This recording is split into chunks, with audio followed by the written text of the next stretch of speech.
그리스도의 사랑하는 형제 자매 여러분, 하나님께서 이 세상을 창조하셨을 때는 평강이 있었습니다. 정말 안식이 있었습니다. 그러나 타락으로 말미암아 더 이상 이 세상에는 평강이 사라졌습니다. 안식을 얻을 수가 없게 되었습니다. 왜냐하면 물론 죄 때문에 그렇게 되었습니다. 그러나 그보다도 더 중요한 이유가 있어요. 왜냐하면 하나님께서는 이 죄와 사탄에 사로잡힌 자기 백성을 구원하기 위해서 하나님이 전쟁을 선포하셨기 때문입니다. 여인의 후손과 뱀의 후손 사이에 전쟁이 있을 것이다. 이제부터 전쟁이다 라고 하나님이 전쟁을 선포하셨기 때문에 더 이상 이 세상에는 평안도 없고 안식도 쉼도 없습니다. 이 전쟁은 여러분이 아시다시피 여자와 뱀과의 전쟁이고 여자의 후손과 뱀의 후손과의 전쟁입니다. 이 전쟁은 총칼로 싸우는 혈육의 전쟁이 아니라 영적인 전쟁입니다. 그래서 이 세상의 역사는 전쟁의 역사입니다. 무슨 이에치카나 세계 유명한 역사학자들이 이 세상을 이렇게 저렇게 해석을 하지만 그러나 그들은 이 역사를 제대로 이해하지 못하고 하는 얘기입니다.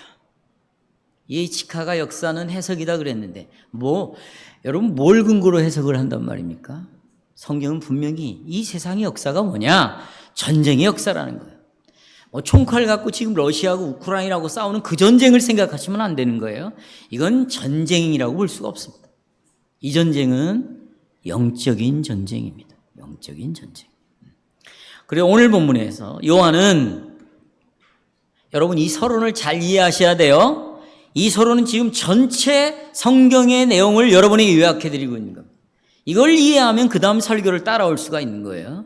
자, 이 세상의 역사는 전쟁의 역사다. 그래서 요한이 이 전쟁을 하늘에서 펼쳐지는 장면을 보고 있습니다. 그 싸움은 누구와의 싸움인가? 미가엘이라는 천사와 용 사이의 싸움을 묘사하고 있습니다. 이 미가엘은 하나님의 백성들을 마귀의 모든 권세에서 미가엘이 건져냅니다. 그리고 그들을 보호하기 위해서 보내심을 받은 하나님의 군대 장관입니다. 군대 장관, 그 다음에 하나님의 천사장이 바로 미가엘입니다. 한번 따세요. 미가엘. 오늘 다 잊어버려도 미가엘은 꼭 기억하셔야 돼요. 누구와의 전쟁입니까? 용과의 싸움입니다. 이 용은 세상 사람들을 미혹하는 옛뱀입니다. 왜 미혹과 유혹과 옛뱀이냐? 이게 창세기에 나오잖아요. 뱀이 하와를 유혹했다. 이 옛뱀은 미혹하는 자입니다. 그리고 이 옛 언약의 이스라엘 백성들을 계속해서 고소하고 정죄하고 죽이는 이런 마귀요 사탄입니다. 그러나 미가엘은 이 용과 싸워 완전히 이기고 용을 하늘에서 내쫓아내었습니다. 그러나 여러분 이 전쟁은 단순히 미가엘과 마귀와의 전쟁이 아닙니다. 이 구원의 전쟁은 미가엘을 따르는 사자들이 있습니다. 사자는 라이언이 아니잖아요. 그를 따르는 자들이 있습니다. 또 용과 마귀와 또 마귀를 따르는 이런 추종자들 사이에 일어나는 전쟁입니다. 이것은 우리 신자들의 삶이 아주 치열한 영적 싸움이라는 것을 말해주고 있습니다. 그런데 안타깝게도 이 영적 전쟁을 구체적으로 낱낱이 아주 실제적으로 어떻게 일어나고 있는가 이런 설교를 하지 않다 보니까 교회 안에 와서 전쟁할 생각을 성도들이 않는다는 것입니다. 아주 편하게 지내려고 합니다. 우리는 싸우는 걸 좋아하지 않아요. 편안하게 좀 지내고 싶죠. 그러나 여러분, 싸움이 없다면 여러분은 구원받을 수 없습니다. 왜냐하면 하나님께서는 창세기 3장 15절에 처음으로 여자와 뱀과 전쟁이 있을 그 싸움이 있다 선포했어요. 그러니까 싸움을 시작하신 분은 마귀입니까? 하나님입니까? 하나님입니다. 왜냐하면 이 싸움이 없으면 여러분 싸움이 없으면 모든 인간들은 전부 마귀의 종이 될 것입니다. 마귀의 노예가 될 것입니다. 마귀를 따라서 살아갈 것입니다. 그런데 하나님이 싸움을 선포하시고 싸움을 요구하심으로 말미암아 우리로 하여금 이제는 마귀의 종에서 나와서 하나님 편에서 싸울 걸 우리에게 요구하고 있는 것이에요. 그러니까 전쟁이 있어야 우리의 구원이 있는 것입니다. 하나님의 나라에 속하고 또 하나님의 백성으로 살기 위해서는 미가엘의 싸움에 우리도 동참을 해야 됩니다. 그런데 이 싸움은 여러분 가만히 앉아서 생각하는 싸움이 아니에요. 생명을 다하여 아까 죽기까지 싸우라고 우리에게 말하고 있습니다. 생명을 다하여 뭐 하기까지? 죽기까지. 왜냐하면 그래야 우리에게 평안과 안식이 주어지기 때문입니다. 오직 싸우고 승리하는 자에게만 아까 성경에 나와 있는 대로 하나님의 구원 또 영생, 영원한 평화와 축복을 우리에게 허락해 주십니다. 그런데 이 싸움은 여러분 막연한 싸움이 아니에요. 이론의 싸움이 아닙니다. 이건 아주 실제적입니다. 눈에 보이는 싸움입니다. 이 싸움은 어떤 싸움일까요? 내가 미가엘 편에 설 것인가? 아니면 옛뱀, 사탄, 마귀 편에 설 것인가?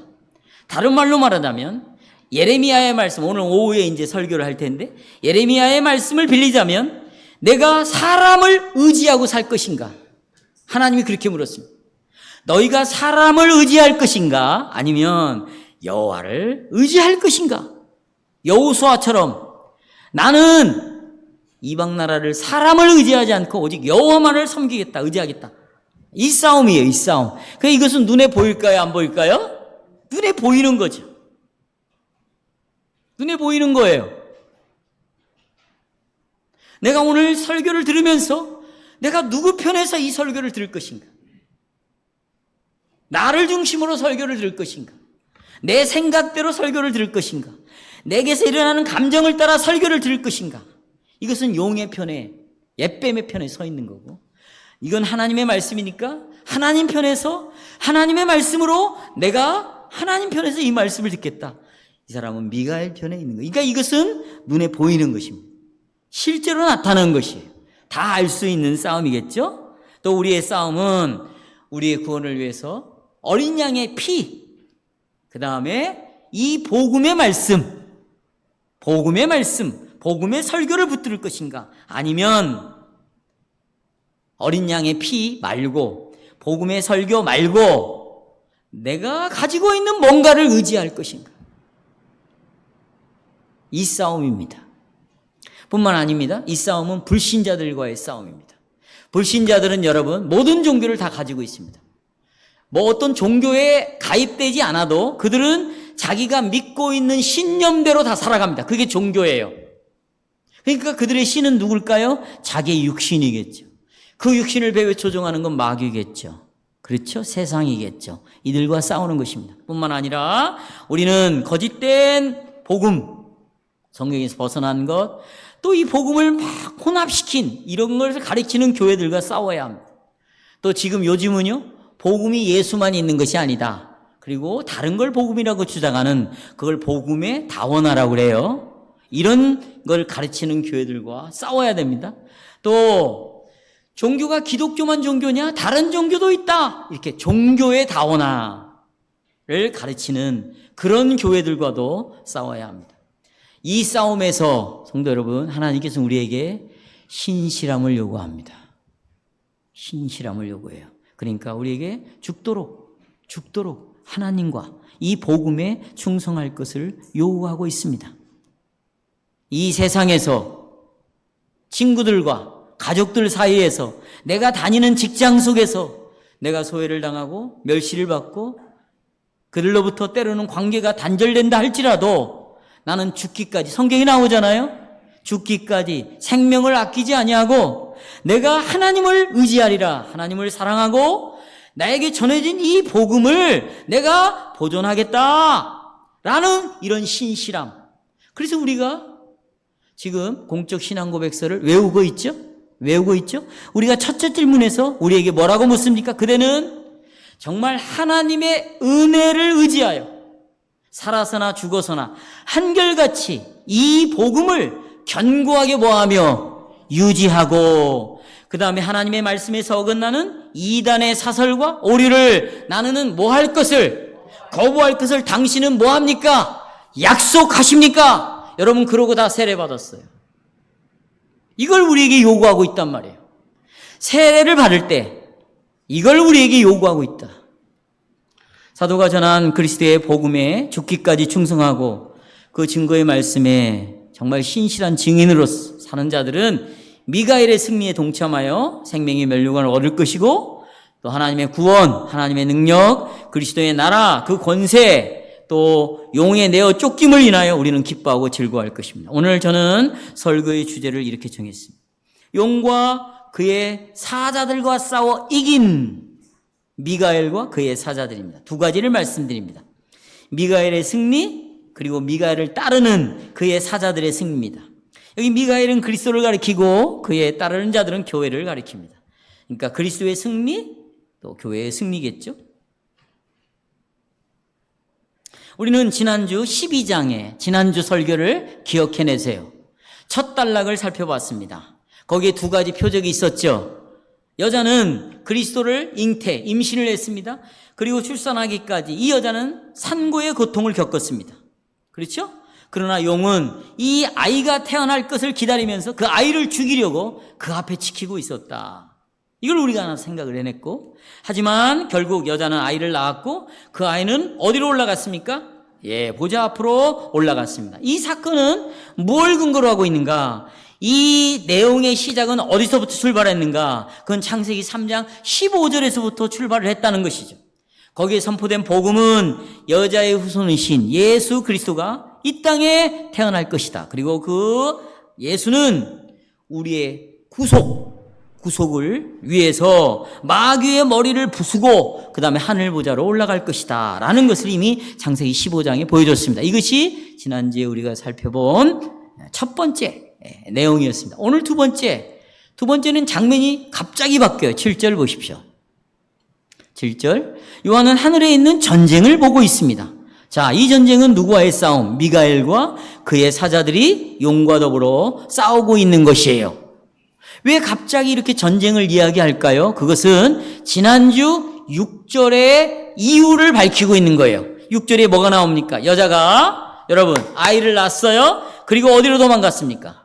광야로 피하였죠. 하나님이 피할 곳을 광야에. 그러면 왜 1260일 동안 3년 반 동안 하나님이 이를 광야로 보냈는가? 그 이유를 오늘 본문에서 이야기하고 있어요. 광야로 간 이유를 어디에서 이야기하고 있다고요? 오늘 본문에서 이야기하고 있어요. 이걸 청년들 기억했다가 나누시면 되겠습니다. 왜 광야로 도망갔는가? 전쟁을 치르기 위해서예요. 자, 그러면 요한이 본 하늘의 전쟁은 어떤 성격의 전쟁입니까? 도대체 어떤 전쟁이죠? 한번 따라서 해볼까요? 어떤 전쟁인가? 어떤 전쟁인가? 여러분, 이 전쟁은 어떤 전쟁인가 알려면 미가엘이 누군가를 알아야 됩니다.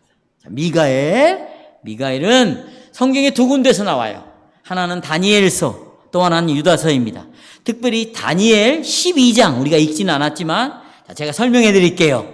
다니엘 12장에 보면 다니엘은 큰 전쟁의 환상을 봤습니다. 그거 보니까 가브리엘이라는 천사가 등장하는데, 가브리엘이 다니엘에게 말하는 중에 미가엘에 대해서 이야기를 해줍니다. 그때 가브리엘은 미가엘을 뭐라고 말하느냐? 군주라고 말합니다. 군주는 최고의 왕, 또 큰 임금이라는 말입니다. 가브리엘은 다니엘에게 이런 말을 합니다. 하나님께서 다니엘 너의 기도를 들으셨다. 그리고는 가브리엘인 나를, 천사예요. 가브리엘인 나를 너에게 보내려고 했다. 그런데 나를 가지 못하도록 막는 자가 있었다. 그게 누구냐? 바사국의 군인들이었다. 바사국, 페르시아의 군. 여러분 지난번에 바벨론이 있었어요. 근데 바벨론은 어디에 망하죠? 페르시아는 어디에 망하요? 헬라, 그리스에 의해서 망합니다. 그리스는 어디? 로마. 이 배후의 나라를 도구로 사용하여 교회를 멸망시키는 자가 마귀입니다. 그런데 이 바사, 페르시아가 가브리엘을 딱 막고 있어요. 그때 누가 등장하냐? 미가엘이 등장했다고 말합니다. 지금 다니엘 12장을 설명하는 거예요. 미가엘이 등장해가지고 이 페르시아와 싸워 이겨서 나를 가브리엘 천사 나를 다니엘 너에게 오게 했다. 그리고 나는 너를 만나고 난 다음에 다시 나는 이 페르시아와 싸우러, 영적인 전쟁이에요. 하나님이냐 세상이냐, 나냐 하나님이냐, 이 싸움을 하고 있는 것이 지금 이 천사들이에요. 하나님 나라냐 세상 나라를 따라갈 것이냐, 이 싸움인 거죠. 중간에 없어요. 중간에 하나님으로 왔다가 세상으로, 그건 당신 생각이지. 왔다 갔다 했다는 것은 세상에 있다는 거예요. 절대 하나님 나라에 들어온 사람은 왔다 갔다 하지 않아요. 이 나라만 바라보는데 어떻게 우리가 이 나라에서 완전한 백성으로 살아갑니까? 부족하지요. 넘어지죠. 자빠지죠. 그러나 다시 이 나라 안에서 일어난다는 거지 왔다 갔다는 절대 하지 않습니다. 자, 이제 그런데 이 가브리엘이 무슨 얘기를 하냐면, 가브리엘이 내가 또 돌아가면 이 페르시아와 싸워야 되는데 바로 위에서 또 나와 전쟁을 하기 위해서 오는 자들이 있다. 그게 헬라의 군인들이라는 거예요. 근데 이때도 여러분, 이 헬라의 군인들, 그리스 나라, 이건 다 영적인 마귀가 배후에 있다는 거예요. 이와 싸워 이길 분은 미가엘밖에 없다. 미가엘밖에 없다. 그럼 미가엘은 누군가? 천사입니까?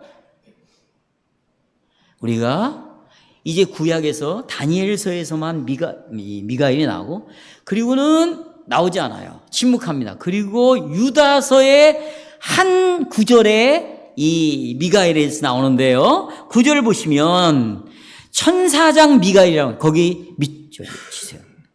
동그라미 천사장, 거기 천사장. 이 미가엘이, 천사장 미가엘이 마귀와 다투었대요. 뭐 갖고? 모세의 시체를 갖고 서로 다퉜다.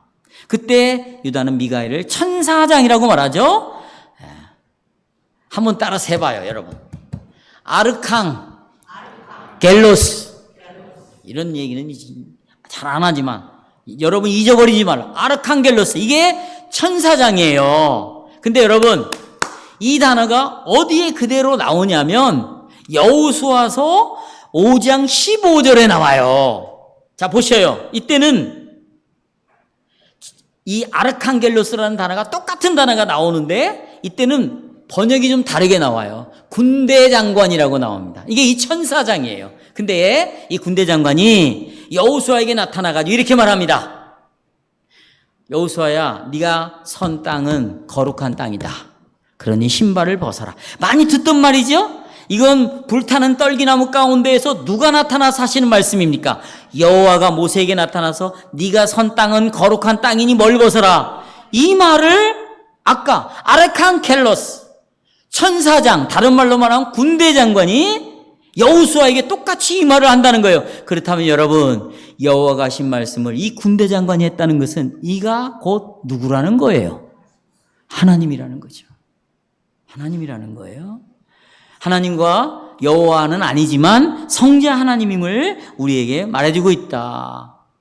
데살로니가전서 4장 16절에 보시면 더 확실한 증거 구절이 나옵니다. 엔다웃에 보시면 주께서 그랬어요. 예수 그리스도께서 호리영 큰 소리와 그 다음에 천사장의 소리와 그래. 여기 천사장이 나오죠. 이게 아르칸겔로스예요. 군대 장관, 천사장. 그러니까 천사장의 목소리로 그리스도가 소리를 냈다는 거예요.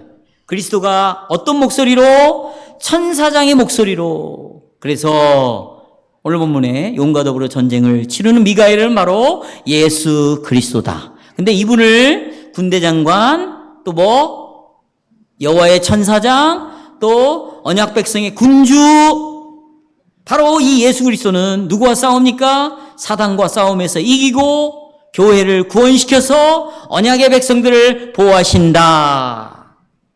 그렇다면 핸드아웃 보시면 이 미가엘과 용의 전쟁은 무슨 전쟁입니까? 여러분 보시죠. 지금 여러분 전천년, 대부분의 대한민국에 있는 전천년 가지고 이 계시록을 보는 사람은 먼 미래에 일어날 전쟁이라는 거예요. 천년왕국 끄트머리에 일어날 전쟁. 아주 언제 일어날지도 모르겠습니다. 마지막 날에 일어날 전쟁. 그러니까 예수님 재림 직전에 일어날 전쟁이다. No. 절대로 그렇지 않습니다. 이제 들어보세요. 여러분 8절입니다. 핸드아웃 보십시오. 이기지 못하여. 이 용이 미가엘을 이기지 못했대요. 다시 하늘에서 그들이 있을 곳을 찾지를 못했습니다. 9절에 보면 그 용이 어떻게 하늘에서 내쫓겼어요. 내쫓겼습니다. 그러니까 이 전쟁은 요한이 말한 대로 하늘에서 일어난 전쟁이에요. 하늘에서 일어난다라는 말은 여러분 저 하늘이라는 공간에서 일어난다는 것이 아니에요. 하늘이라는 단어는 영적이다 이런 말이죠. 그러니까 이 전쟁은 영적인 전쟁입니다. 자, 여자의 후손이 뱀의 머리를 어떻게 했어요? 짓밟아 버렸어요. 여러분 이 일이 예수님 재림 때 일어날 일입니까? 예? 그렇지 않아요. 예수님이 이 땅에 초림하심으로 말미암아 전쟁이 이루어졌고 그때 뱀의 머리를 어떻게 부셔버린 거예요. 그때 그리스도께서는 사단과 싸워 이긴 전쟁입니다. 7절을 보십시오. 하늘에 전쟁이 있으니 미가엘과 그의 사자들이 용과 더불어 싸울세 용과 그 사자들도 싸우나 이 전쟁은 보십시오. 미가엘과 그의 사자들이 먼저 전쟁을 시작한 거예요. 이걸 아셔야 돼요. 여러분 기독교는 방어 종교가 아닙니다. 네? 기독교는 먼저 공격하는 종교예요. 쳐들어가는 종교예요. 침략해 들어가는 종교예요. 성경 보세요. 창세기부터 계시록까지 교회와 성도는 방어하는 사람은 아무도 없어요. 나는 앉아서 그냥 방어하고 살겠다. 이런 경우는 방어만 하겠다. 이런 아주 그런 기독교가 아닙니다. 기독교는 먼저 싸움을 거는 종교죠. 여기 보세요. 7절 다시 보세요. 하늘에 전쟁이 있는데 미가엘과 그의 사자들이 용과 더불어 싸울 때 전쟁의 주체가 누구냐? 미가엘과 그 사자들입니다. 창세기 3장 15절에도 이 전쟁을 누가 먼저 선포했다고 그랬어요? 여호와가 먼저 선포했습니다. 여자의 후손은 사단과 싸우기 위하여 적극적으로 이 세상에 오신 거죠. 그래서 그리스도는 능동적으로 적극적으로 용과 싸워 뱀과 싸워 이긴 거예요. 사단을 패배시켰어요. 어디에서? 하늘에서요? 어디에서요? 이 땅에서 전쟁이 이루어진 거죠. 무슨 전쟁? 영적인 전쟁. 하늘에 이 말은 영적이다 그 말이니까 영적인 전쟁이 어디에서? 이 땅에서 이루어진 거죠. 이 전쟁은 보세요. 그리스도께서 복음을 선포하시고 죽으시고 장사되시고 부활하시고 승천하셔서 하늘 보좌에 앉으신 이 모든 구속의 역사, 이것이 바로 용과의 전쟁입니다. 구약에서는 이 마귀의 활동이 별로 나오지 않아요. 그러나 신약에 오면 성경의 모든 성경이 다 마귀와의 싸움으로 기록이 돼 있다. 복음서를 읽어보면 복음서 특별히 거의 모든 장에 마귀를 접하게 됩니다. 이유가 뭡니까? 미가엘이 아까 누구라고 그랬어요? 그리스도죠. 그리스도 때문입니다. 그리스도는 용과 싸우기 위해 이 세상에 오셨습니다. 그리고 적극적으로 용과 그 사자들을 공격하셨습니다. 그래서 주님이 수많은 병자들을 고치시면서 뭣도 쫓아내? 귀신도 쫓아내셨습니다. 이것이 미가엘 예수 그리스도와 용의 전쟁입니다. 그때 용은 즉각적으로 모든 힘을 향하여 그리스도에게 반격했지만 예수님을 당해낼 수가 없어요. 그리고 예수님은 혼자 싸운 게 아니에요. 예수님을 따르는 자들과 싸웠습니다. 예수님을 따르는 자들이 누군가? 사도들이에요. 그리고 예수님의 제자들입니다. 자, 보십시오.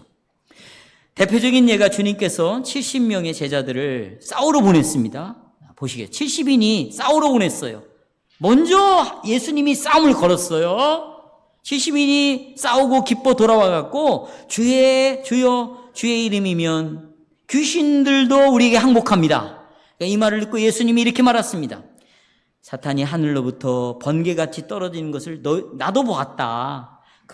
또 너희에게 뱀과 정갈을 밟으며 원수의 모든 능력을 제할 그 권능, 그걸 내가 보았다. 그리고 너희를 해칠 자가 결코 없다. 그러나 귀신들이 너희에게 항복하는 것으로 기뻐하지 말고 너희의 이름이 하늘에 기록된 것으로 기뻐해라. 그렇다면 여러분, 주님은 이 용과의 싸움, 뱀의 머리를 부수는 이 사건에 결정적으로 이 전쟁의 승리를 뭘 통해서 보여줬죠? 십자가를 통해서 우리에게 보여주신 것입니다. 십자가에서 죽으시고 부활하심으로 미가엘은 완전히 승리하였고 사단에 대한 그리스도의 결정적 완성이었습니다. 그래서 저는 여러분에게 이렇게 질문했습니다. 사랑하는 성도 여러분, 그리스도의 승리로 말미암아 언약 백성들은 도대체 무슨 유익을 얻습니까? 자, 예수님이 승리했어요. 우리에게 주는 유익이 뭐죠? 그 내용을 9절에서 말하고 있습니다. 9절은 용을 옛뱀, 마귀라고 말합니다. 또 사탄이라고 말합니다. 세 가지를 설명해 드릴게요. 옛뱀, 마귀, 사탄. 의미가 다 달라요. 여기 옛뱀 그러면 여러분 아담과 하와를 떠올려야 돼요. 뱀이 나타나서 여러분 하와를 유혹했죠. 거짓말로 유혹해서 너 이거 먹어도 절대 죽지 않는다. 거짓말로 유혹해서 하나님 앞에 죄를 지게 했습니다. 말씀을 떠나게 했습니다. 그렇죠? 이게 뱀의 의미입니다. 또 마귀는 뭐냐? 계속 중상모략을 합니다. 하나님 앞에서. 이 영혼 한번 보세요. 이게 구원받은 자의 모습입니까? 하나님 지금 보세요. 이 성도의 모습을 한번 보세요. 꼴을 한번 보세요. 이게 어떻게 믿는 자라고 말할 수 있습니까? 그리고는 계속해서 나를 고소합니다. 그러니까 마귀에 속는 자는 자기도 자기를 이제는 어떻게 고소를 하겠죠. 나는 신자가 아닌가 봐. 나는 하나님이 내 안을 사랑하지 않는가 봐. 이렇게 가는 거죠. 이게 마귀의 역할입니다. 또 용을 사탄이라고 말해요. 사탄은 이제 여러분 법정에서 딱 씁니다. 뭘로? 검사로. 법적인 대적자입니다. 계속 법정에서 예수가 보좌 우편에 있고 그 곁에 사단이 계속해서 여러분을 공격하기 시작합니다. 그러나 예수 그리스도께서 이런 중상자, 대적자, 미혹하는 용의 머리를 어떻게 했다고요? 그래서 우리에게 오는 유익을 믿어야 된단 말이죠. 그렇다면 우리에게 유익이 뭡니까? 보십시오. 더 이상 사탄은 하나님 앞에서 나를 기소, 참소, 고소할 수 있을까요? 없을까요? 없어요. 왜? 예수님이 나를 대신해서 제물이 되어 죽었기 때문에 사탄은 더 이상 하나님 앞에서 나를 절대로 고소할 수가 없습니다. 그렇다면 예수님이 내 죄값을 피로 치르셔서 나를 죄에서 건져내시고 마귀의 이 수작에서 건져내셨다면 우리는 이제 하나님 앞에 그리스도 때문에 따라서 하여 당당하게 선다. 설 수 있는 거예요. 그리고 재판장이신 하나님께서는 나를 죄인으로 정죄하는 것이 아니라 나를 의롭다고 항상 보십니다. 할렐루야. 그래서 로마서 8장 29절에 다 보세요. 성경에서 이렇게 말하고 있어요. 하나님이 미리 정하신 자들을, 여러분을 정했어요. 불러냈어요. 부르신 자들을 뭐 했다? 의롭다 하시고, 의롭다 하신 이를 이미 뭐하게? 영화롭게 하셨다. 그런즉 이 일에 대하여 우리가 무슨 말을 하리요? 만일 하나님이 우리 편에 있으면 누가 하나님 앞에서 나를 정죄하리요? 여기 봐요. 정죄, 두 번째 옆에 정죄 다음에 누가 능히 하나님이 택하신 자들을 뭐하리요? 송사하리요. 예, 누가 대적하리요? 송사하리요. 그 다음에 의롭다 하신 이는 하나님이시니 누가 정죄하리요? 세 가지 나오죠. 대적하리요, 송사하리요, 정죄하리요. 여러분 세 번씩이나 왜 말했을까요? 사탄을 염두에 두는 거예요. 사탄이 하는 짓이 뭐냐? 사탄이 송사, 정죄, 대적. 하나님이 우리를 위하시면 아들을 내어주셨다면, 그 아들이 내 죗값을 치러줬다면, 그리고 그 예수 때문에 나를 의롭다고 하셨다면 사탄은 하늘의 법정에서 우리를 절대로 기소할 수가 있다 없다? 없다는 것입니다. 이어서 그렇게 우리를 은혜를 베푸신 것은 하나님이 여러분과 나를 사랑했기 때문이다. 이 사랑은 여러분 일회용이 아닙니다. 우리를 사랑한 사랑은 여러분 부족한 사랑이 아니에요. 배터리가 정해진 사랑이 아니에요. 핸드폰의 사랑이 아니에요. 핸드폰은 사용을 하면 나중에는 이것이 방전이 돼서 없어지는 거잖아요. 하나님의 사랑은 배터리의 사랑이 아니랍니다. 자, 읽어보겠습니다. 로마서 이제 38, 39절 여러분이 직접 읽어보십시다. 시작. 사망이나 생명이나 전사들이나 권세자들이나 현재일이나 장래일이나 높음이나 깊음이나 다른 아무 피조물이라도 우리를 우리 주 예수 그리스도 안에 있는 어디에서 하나님의 사랑에서 끊을 수 없다. 그렇습니다. 성도 여러분, 그리스도께서 용을 이기셨기 때문에 용을 이겼어요. 믿으십니까? 그러니까 이기셨기 때문에 우리가 의롭게 되었습니다. 어떤 성도가 자꾸 제 눈치를 보는 거예요. 이렇게. 내가 그래서 그 성도에 이렇게 말했습니다. 형제님, 슬프다고 그랬어요. 내 눈치를 보는 것은, 목사의 눈치를 보는 것은, 사람의 눈치를 보는 것은, 그것은 마귀가 하는 짓입니다. 우리는 이제 누구를 바라봐야 돼? 마음을 들어 올려. 누구를? 그리스도를 바라봐야 된다. 그분이 우리를 위해 하신 일이 무언가를 붙잡으십시오. 그래서 우리는 당당합니다. 우리는 의롭게 되었습니다. 그리고 우리를 당신의 나라로 삼으셨습니다. 우리 자신이 누구의 성전입니까? 하나님의 성전이 되었습니다. 성전에서 누구를 만납니까? 하나님을 만납니다. 성전에는 하나님의 언약궤가 있습니다. 거기는 그리스도의 피가 이 언약궤를 싸고 있습니다. 누구도 우리를 정죄할 수 없어요. 그러니 여러분, 이제 우리가 그렇게 당당하게 그리스도인으로서 은혜를 입은 자로서 당당하게 그 나라의 백성으로 살아가기를 주님의 이름으로 축원합니다. 두 번째로 교회의 승리입니다. 10절 보십시오. 하늘에서 큰 음성이 들렸습니다. 10절. 어떤 음성이냐? 이제 하나님의 구원이 나타났다는 거예요. 구원, 하나님의 능력이 나타났다는 거예요. 나라가 임했다는 거예요. 그리스도의 권세가 우리에게 임했다는 것입니다. 그래가지고 우리의 형제를 참소하던 자, 그 마귀, 옛뱀, 사탄, 곧 우리 앞에서 밤낮으로 참소하는 자가 쫓겨났다. 왜? 나라가 임했습니다. 능력이 나타났어요. 구원이 일어났습니다. 그러니까 어떻게? 이 용은 완전히 패배를 당한 것이에요. 그러니까 하나님을 고발하는, 고소하는 자가 쫓겨날 수밖에 없는 거죠. 그렇죠? 11절. 바로 우리의 형제들이 이제 어린 양의 피, 첫째, 자기들이 증언하는 말씀, 둘째, 그걸로 우리도 원수를 이겨버려, 용을. 미가엘만 이기는 게 아니에요, 예수님은. 우리도 그 원수를 이깁니다. 그들은 그런데 어떻게 했냐? 죽기까지 자기들의 생명을 아끼지 아니하고 싸웠다. 그러므로 하늘과 그 가운데 거하는 자들, 여러분과 저입니다. 하늘과 그 가운데 거하는 자들 즐거워하라. 여기 하늘과 그 가운데 거하는 자들은 뭐예요? 교회입니다. 따라서 교회. 여러분, 이 교회가요, 전주시 완산구 양지 3길 20번지 이 땅에 있지만, 여러분은 지금 이 땅에 두 발을 딛고 이 땅의 의자에 앉아서 예배를 드리지만 실제로는 여러분과 저는 하늘에 속한 자입니다. 할렐루야.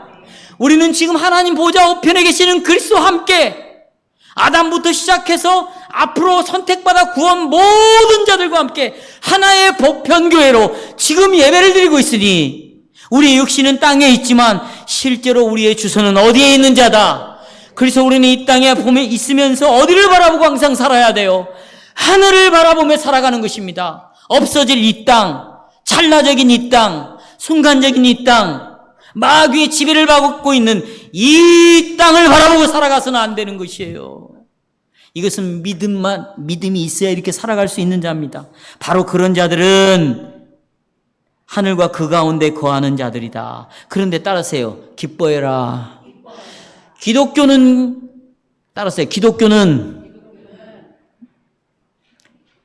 즐거워하는 종교예요. 왜 그런 줄 아세요?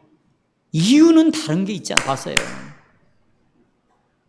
제발 여러분, 기쁨 이런 것을 마귀가 주는 것에서 찾으면 안 돼요.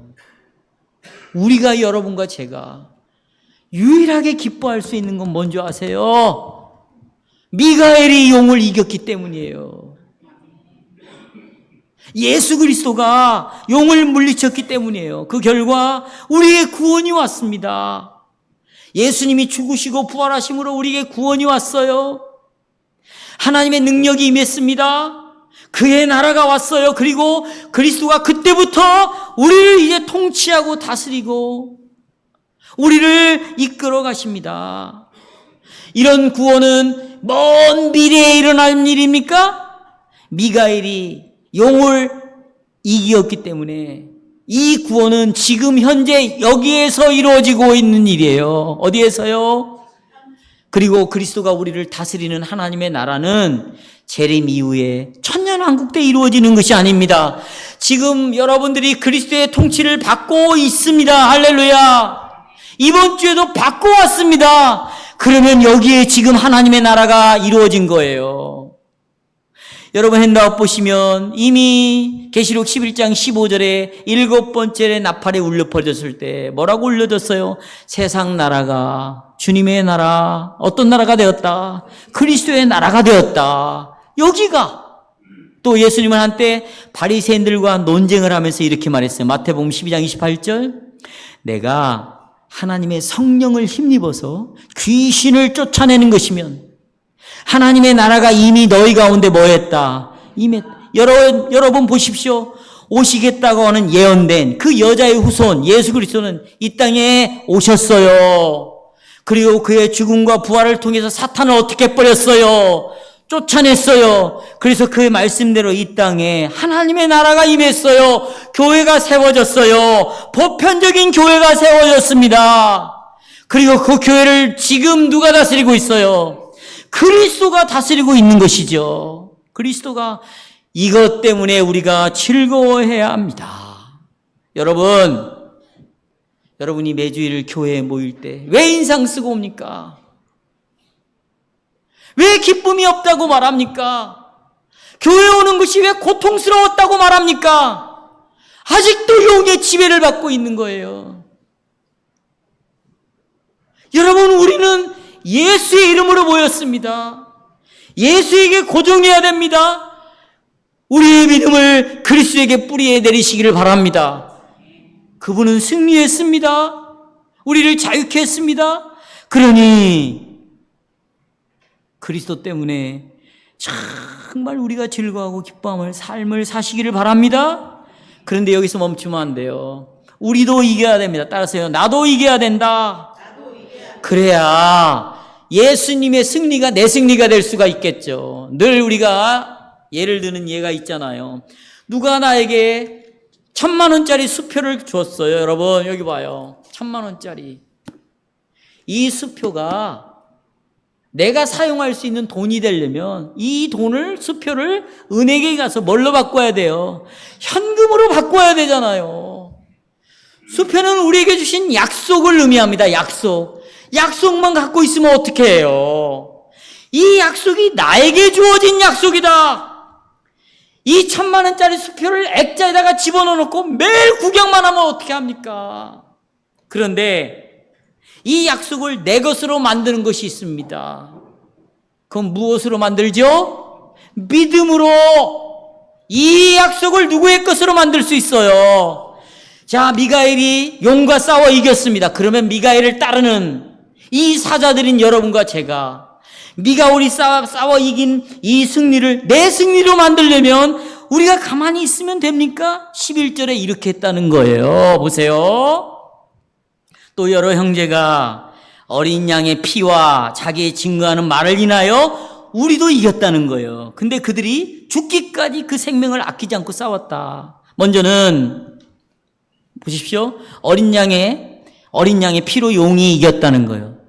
어린 양의 피로 잊어서는 안 돼요. 두 가지로 이겼어. 첫째, 어린 양의 피. 어린 양의 피가 누구죠? 십자가에 흘린 피죠. 거기 핸드아웃에 보시면 어린 양의 피는 하나님 앞에서 우리를 중상하고 고소하는 사탄을 이길 수 있는 유일한 무기입니다. 유일한 무기.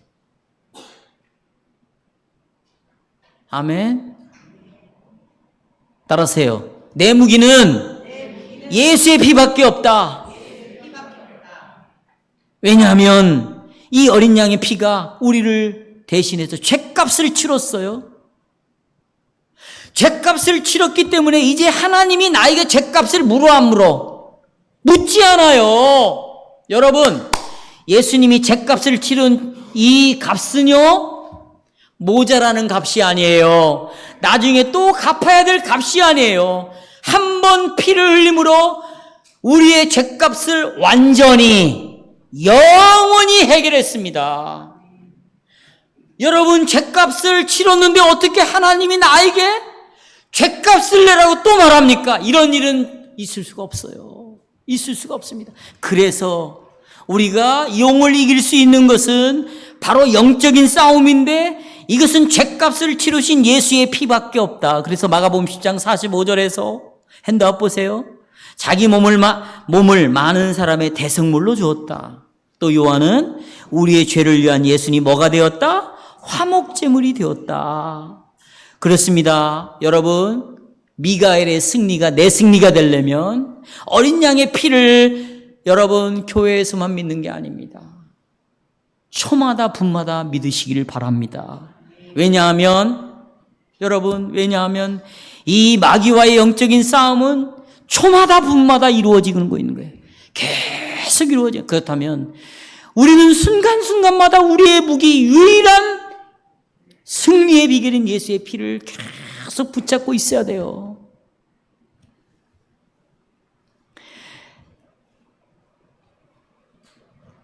자, 성도 여러분, 지금 오늘날 저를 좀 보십시오. 오늘날 수많은 교회들이 예수의 어린 양의 피로 용과 싸우려고 하지 않고 있다는 것입니다. 교회들이 오직 어린 양의 피만을 고백하지 않습니다. 여러분이 잘 아는 아르미스주의자들, 웨슬레안들, 순복음 등등, 여러분 알미니안주의자들 여러분 아시지 않습니까? 그들은 이렇게 주장하고 있습니다. 구약에서 하나님이 구원하는 방식은 율법을 지킴으로 순종을 통해서 우리를 구원하기를 원하셨다. 그러나 그 구원의 조건은 너무나 힘들고 어려웠다. 그래서 그렇게 구원 얻을 수 있는 사람이 없었다. 그래서 하나님은 구원할 수 있는 방법을, 기준을 낮췄다는 것입니다. 우리의 행위의 수준을 낮춰줬어요. 어떻게? 예수 그리스도께서 그의 핏값으로 우리를 죄에서 구원했는데 그것을 믿는 행위로 낮춰줬다는 것입니다. 접근은 율법을 순종하는 것으로 어려우니까 이제는 내가 예수를 믿는 것을 통해서 우리가 구원할 수 있는 이 길로 우리를 안내해 줬다는 것입니다. 알미니아주의자들은 여러분이 아시다시피, 예를 들자면 성경은 분명히 죄로 인하여 하나님, 예를 들자면 한 100층에서 건물에서 떨어진 것처럼, 100층에서 떨어지면 완전히 죽잖아요. 그런 것처럼 우리가 그렇게 하나님과의 관계 속에서 영적으로 죽은 상태로 태어났다. 영적으로 죽어있다라는 말은 하나님에 대하여 단 1도 절대로 반응을 보일 수가 없는 자로 태어났다. 하나님을 찾지도 않는다. 이해할 수도 없다. 하나님의 존재를 받아들이지 않는다. 우리는 그렇게 믿고 있습니다. 그런데 알미니안주의자들은 한 1층 정도에서 떨어진 사람으로 인간을 표현하고 있습니다. 이들은 약간의 부상을 입은 자이기 때문에, 다시 말하면 이것이 말하고 있는 것은 여전히 우리는 선을 행할 수 있는 능력을 가지고 있는 자유의지를 가지고 태어났다는 것입니다. 우리에게 스스로 각자가. 그러니까 예수를 믿고 안 믿고를 내가 결정할 수 있다는 것입니다. 그래서 이런 예수를 믿기로 내 스스로 내 자유의지로 결정하는 것은 그것이 곧 구원을 얻을 수 있는 내 행위라는 것이요. 그러니까 이들은 예수를 믿음으로도 구원을 얻지만 내가 예수를 믿겠다는 내 자유의지의 행위로 보태져야 내가 구원을 얻을 수 있다. 결국 그리스도의 은혜와 내 행위가 보태져서 협동설로 구원을 얻을 수 있다. 이것을 로만 캐톨릭이 가르치고 있고 아르미니주의자들이 지금도 가르치고 있습니다. 그래서 이렇게 가르치는 교회들은 하나님의 자리에 인간의 자유의지를 놓았고, 그래서 하나님을 더욱더 작게 만들고 인간을 더 크게 만들어서 결국 구원의 희망을, 하나님의 은혜의 희망을 거는 것이 아니라 내가 얼마나 예수를 믿겠다고 결정하느냐는 내 결정에 두고 말았어요. 이렇게 정말 그리스도를 반쪽짜리로 만들어 놓고 그리스도의 승리를 반쪽 승리로 만들어 놓고 나머지 승리는 내 자유의지가 열심히 싸워 이겨야 된다. 내가 보태. 그래서 결국은 영광을 누가 받는 거냐? 내가 받는 거다. 그래서 하늘에 상급이 있다고 말하는 것이에요. 성도 여러분, 이해하시겠습니까? 다 여러분, 이런 것들은 참 복음이 아닙니다. 우리는 이렇게 혼합된 복음, 거짓된 복음을 전하는 교회와 싸워야 되고, 그런 영혼이 있다면 우리는 입을 다물고 있으면 안 됩니다. 우리는 그들과 공존할 수가 없어요. 그래서 요한일서 4장 1절에 보니까, 요한일서 4장 1절에 사랑하는 자들아 영들을 다 믿지 말고 오직 영들이 하나님께 속하였나 시험해봐라. 많은 거짓 선지자가 세상으로부터 나왔다. 영들을 시험하래요. 다 강대상에서 설교가 나온다고 그게 진리가 아니라는 말입니다. 이 사람이 진짜 하나님으로부터 온 사람인가를 여러분이 시험해 봐야 된다는 거예요. 또 하나, 두 번째로, 첫째는 어린 양의 피를 믿고 살아라. 두 번째는 이 증거의 말씀을 인하여 싸워야 된다는 거예요. 어린 양의 피만 믿으면 안 된다. 믿고 끝나면 안 된다. 이제 믿는 어린 양의 피를 어떻게 증거해야 된다. 뭘로? 말로 전해야죠. 말로. 그렇죠? 참복음을 전해야 됩니다. 입을 열어서 나를 구원할 것은 예수의 피밖에 없습니다. 이렇게 증거해야 된다는 거예요. 여러분의 가족과 친구들에게, 여러분 맺고 있는 관계들에게 입을 열어야죠. 구체적으로. 초대교회 성도들은 증거의 말씀을 가지고 싸웠어요. 증거함으로 싸웠단 말이죠. 입을 열어서 예수를 말했단 말이죠. 그걸로 용을 이겼어요. 그러나 말로만 한 게 아니에요. 그들은 실제로 삶과 행동으로 드러냈습니다. 어떻게? 들어보십시오. 초대교회는 유대인들의 회당의 모임에 참여하지 않았습니다. 그리스도를 따르는 자들은 그들의 모임에서 나왔어요. 거짓 복음을 전하는 교회에서 나왔어요. 혼합된 복음을 전하들 속에서 나왔어요. 따로 모임을 가졌어요. 그리고 그들을 교회라고 말했어요. 교회. 그리스도인들은 예수의 피를 고백하지 않는 언약 백성들과 함께 하나님을 예배할 수가 없어요.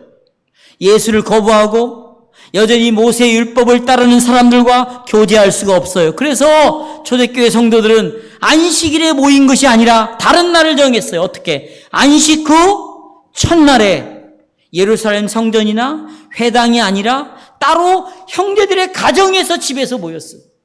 장소를 분리해버렸어요. 모임을 완전히 분리해버렸어요. 왜요?